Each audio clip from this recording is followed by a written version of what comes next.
పిల్లలు ఎంతమంది ఉన్నారు? చేలు పైకెత్తండి.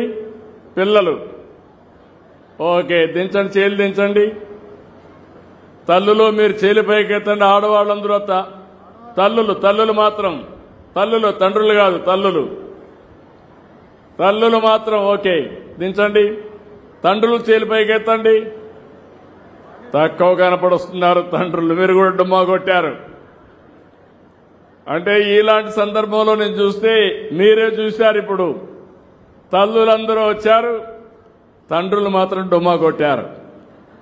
ఆ తప్పు చేయొద్దండి, మీ బాధ్యత. అందుకే నేను కూడా ఆలోచించాను. నేనెప్పుడు మహిళా పక్షపాతిని. నేను చేసిన కార్యక్రమాలన్నీ ఆడబిడ్డల పేరుతోనే, ఆడబిడ్డలకే చేశాను.